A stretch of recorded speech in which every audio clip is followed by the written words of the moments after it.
Hi everyone, my name is Wawa and I'm back with more Noob Gaming.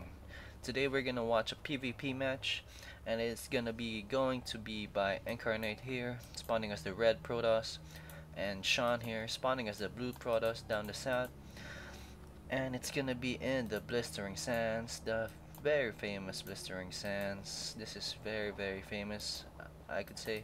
It's one of the most played maps in the custom game area. Now we have seen a couple of games by Sean, and this here is the most recent one that he has sent me, and let's see how well he does. As we look at the production tab, doing good, putting up that pylon real good, on time, not too bad.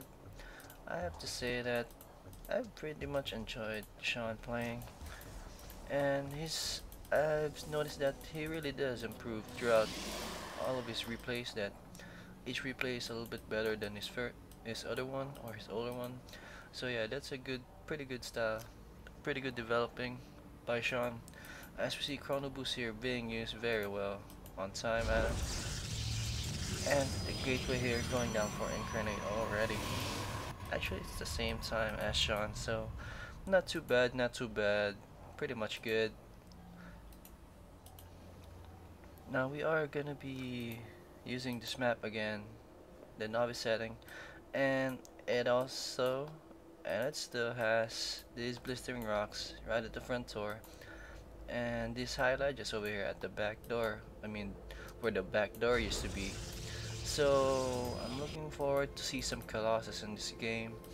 I'm not sure though, because most protos right now just go for 4 gates and that's it. They probably can win anything with a 4 gate, because 4 gates are really flexible build. And yeah,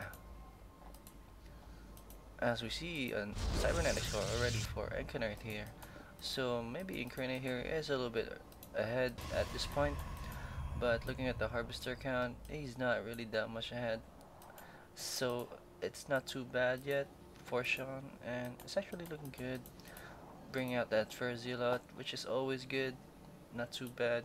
I noticed that when I watched his older replay that he waited to get 3 more warp gates, I mean star gates, I mean gateways, before he gets his first zealot, which is pretty no-no, especially when you're playing a normal map, because those probes that are scouting your area by your enemy is not gonna leave until you bring out your first warrior unit to fend it off.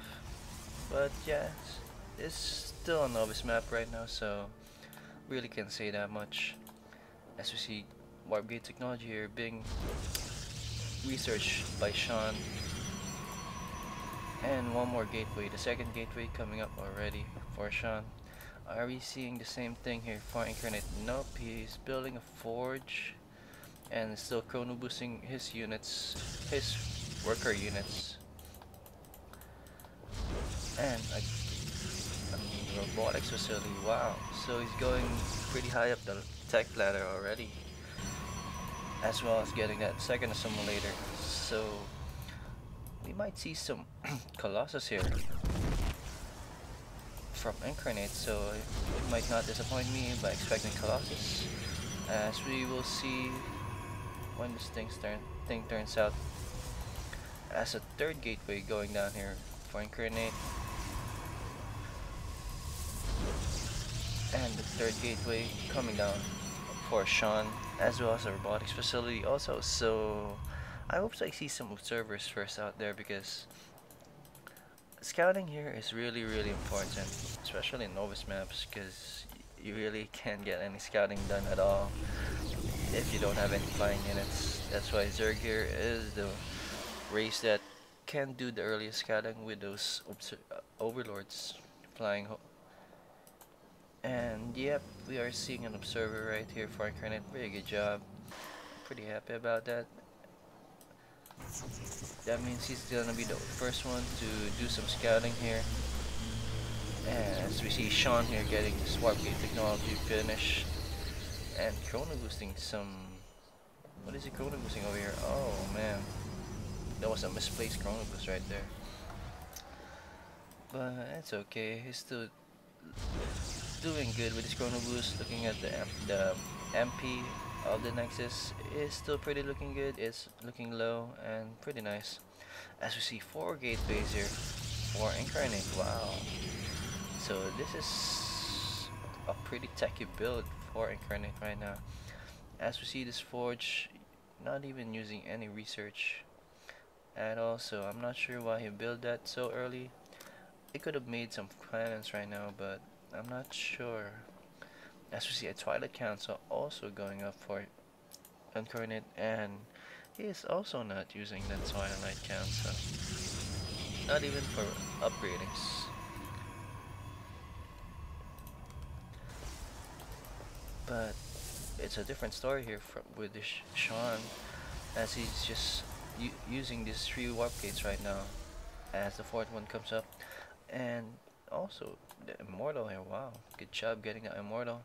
I'm pretty happy about that, as the 2nd immortal is gonna come up, and that's gonna do a very big damage to those stalkers that Incarnate has, as Incarnate here is gonna expand, so he is not gonna be expecting this harass or this push coming by Sean, but it's not really smart, or you should have expected that, because he does have an observer here at Sean's base, and he should have seen that already coming. But I'm not sure he did, as we see the warp prism here. Where is this warp prism going? It's pretty empty right now, so, and it is gonna be seen by Sean, as Sean here is gonna make some proxy pylons here. Wow, pretty impressive. So he is doing that so that he can warp in more uh, backup units, as he is fighting off Incarnate's armies. And looking at the unit stats right now, we see that there is a big army differential between the two, but we have some stalker Dark Templars here for Incarnate, so this might be the deal breaker right here. But of course, if Sean has, and he does have an observer, he will see that, no problem at all, as he is gonna go for this structural arms right now, and he's gonna try to bring it down, trying to end this game real quick, as Incarnate here, he's sensing that these rocks are going down, and he is bringing his units down there, so it is gonna be a big battle right now. Here we go.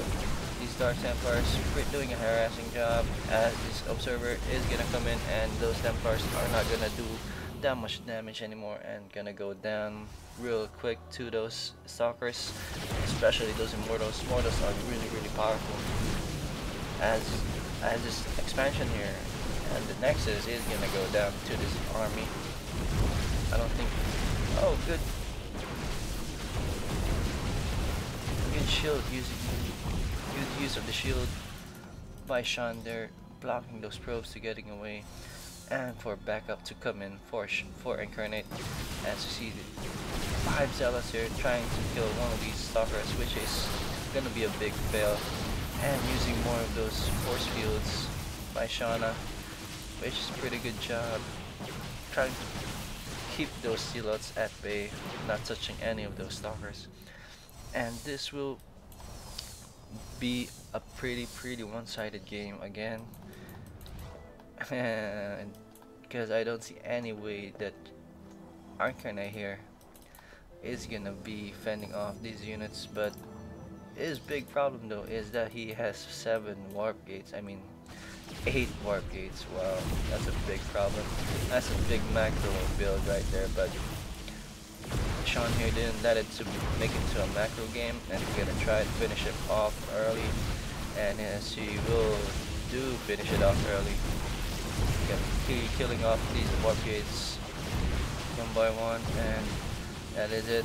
I don't see any way that Incarnate is gonna be coming back from this, as you see Sean here still warping in more units and keeping that money low.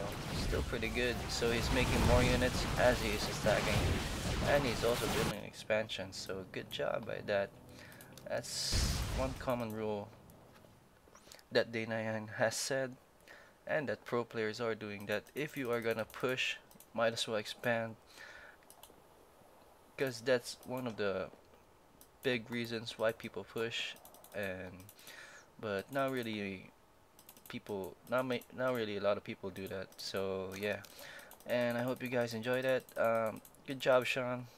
Keep it up improving. And if you guys have any replays at all like this, or if you want to keep tab about what's happening, just send me your replays at my email. It is posted by the at the description box down below. And I'll see you guys next time. Bye.